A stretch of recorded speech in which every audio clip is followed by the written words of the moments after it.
Hello, and welcome to episode 200 of Daryl Show Your Work. We're getting up there, ain't we? All right. So in this episode, I'm going to be attempting to contain some ransomware with the assistance of a website called ID Ransomware. All right. So before I get started, just want to remind everybody, there's only just a few days left. This ends Monday, the 22nd. INE's exclusive discounted access to their new AI security specialist certification. All right. And it comes bundled with quite a few things. So you get access to the related learning path. You get access to the exam voucher, and you also get 3 months of premium access to the full library of learning. All right, so that's red team penetration testing and different variations thereof, junior level, senior level, web, mobile, and then on the blue side you have incident response, digital forensics, system administration, and so on. All right, so to take advantage of this limited time deal, go to get.ine.com/Daryl. You scroll down a little bit, you should see the offer. Remember, you only have a few days left on this, so please take advantage. You will not be disappointed with the hands-on skills you walk away with that are high in demand from cybersecurity employers today. All right. So the first thing I'm going to do is I'm going to navigate to the actual site that I'll be using, the ID ransomware site. All right. So let's go into and we can see here too that many of my files, all right, are already looks like they're already encrypted. So I'm dealing with an infected machine here. All right. So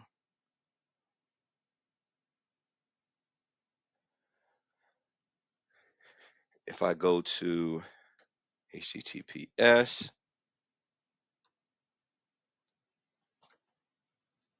ID dash ransomware dot malware. Let me fix that. Uh, Keyboard got away from me a few times there. Malware hunter team.com. All right, so this is going to take me to the online identification tool, and it did not like something that I wrote that, and I see what it is. This should not be an E there. Got to be careful. Don't run into any typo squatters. All right. So what is ID ransomware? So ID ransomware, it's a free crowdsourced web service created by security researchers that helps victims identify which type of malware encrypted their files. So by uploading a ransom note or a sample encrypted file, users can determine the ransomware variant, find out if a free decryption tool exists, and access reliable recovery information. All right, so underwear right here where it says ransom note, I'm going to go to choose file, and from my desktop, I have a ransom note here. All right, this EPG README file. All right, so I'm going to choose that. All right, and then under a sample encrypted file, all right, I'm going to grab a sample of one of the encrypted files here. So I'm going to grab this travel.jpg.abBd file here. All right. Now that I've chose those, I'm gonna click the upload button. All right, to see what ID ransomware is able to deduce here. All right. Good news is that this is decryptable.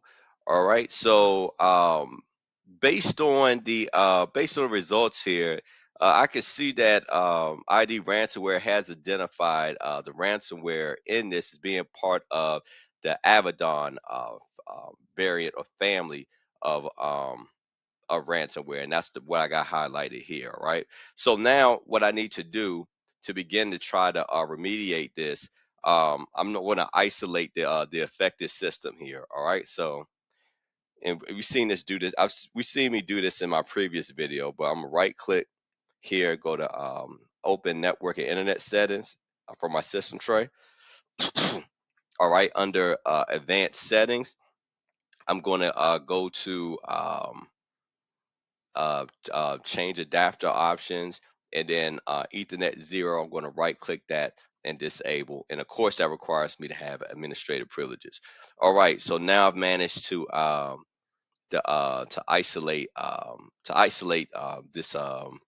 this computer from the network. All right. So again, this is done to prevent the ransomware from communicating with any sort of a command and control servers. All right. So next, I want to disable the shared network resources. All right. So in these next set of steps, I'm going to be disabling, when I disable the network, shared network resources here on this machine, it's going to include the network shares and the remote access services. And this is going to be in an effort to halt the spread of the ransomware throughout the enterprise. All right, so let me open up File Explorer here in the task bar. All right, so from here, I'm going to right click this PC, and then I'm going to go to the manage option. All right, then what this is going to do is going to open up the computer management console. All right, so let's maximize that. All right, so within shared folders, I'm going to expand that, and then clicking on shares here, I'm gonna right click each of these shares, and I'm going to disable them with the exception of IPC, the IPC share. All right. So let's stop sharing. Yes.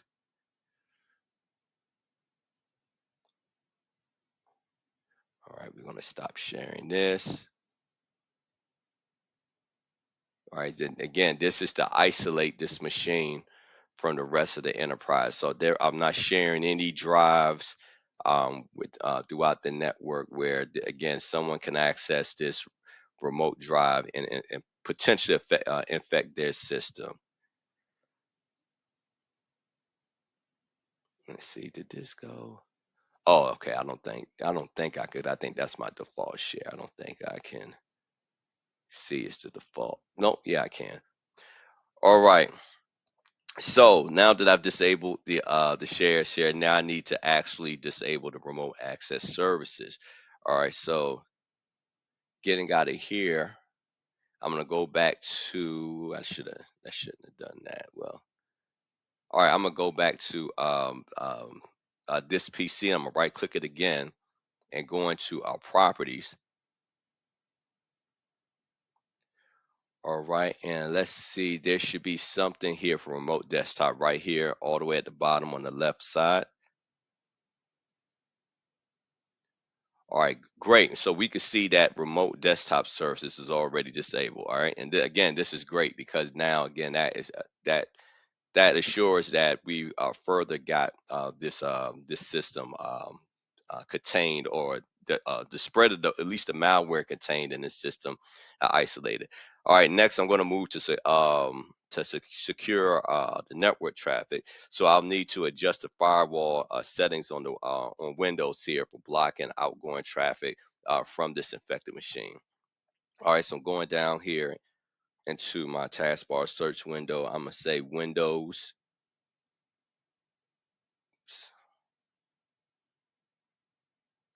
Defender. All right, and yeah, Defender Firewall. All right, so I'm gonna choose that. All right, and then in the advanced settings, let's expand this. Right here, all right, all the way to the left here towards the bottom. All right, in the outbound rules. All right, let's see. Do I want to do that? Let me see. I'm gonna go to let's create a new rule here. All right, I'm gonna select the custom setting. Choose next, and then here under our program, let's see, I'm gonna go to program path, and let's choose, go back here to the desktop, and I'm going to choose this right here. All right, so this is apparently this is the source of the problem, this exe file. So I'm going to choose the absolute path to this file. All right, so just making sure that this is all right. So that looks good. All right, so moving on to protocol and ports. All right, I'm gonna leave everything alone there. All right, so looking at this scope here, all right, I'm going to keep everything as is, and this is to ensure that that all the network traffic from the ab.exe file is blocked, and prevents communication with any external or internal systems. All right, moving on to action. All right, see, I'm gonna go to of course to block connection. That's already selected. Great. All right, profile, I'm gonna leave everything as is in the default settings, and this is going to apply this rule across all the network types. All right, then under name, see, let's name this ransomware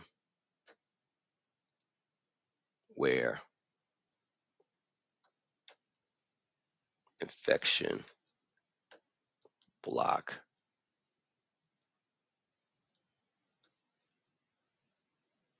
rule. And I don't know why I feel inclined to always add an E here to ransomware.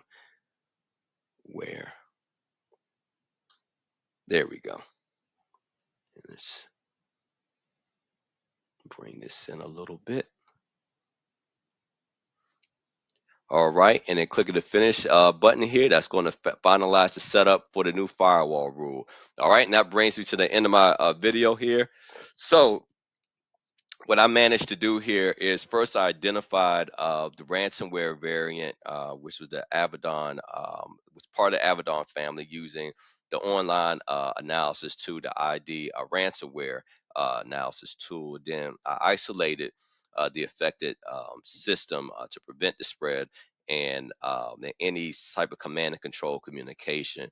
Then I disabled shared network resources to limit lateral movement, and then restricted remote, and then, well, I didn't need to adjust it, but having the remote access restricted, it reduced the attack surface. And then I configured the firewall rules to block malicious outbound traffic. All right, and all of this, this is, you would call this applying a structured containment, a set of structured containment techniques as part of the overall incident response. All right, so please like, share, and subscribe. Most importantly, show your work, and please take advantage of the few days that's left and INE's exclusive offer to not only their discounted access to the AI security specialist certification and learning path, but also to 3 months premium access to their full library of learning content. And until next time, take care of yourself and God bless.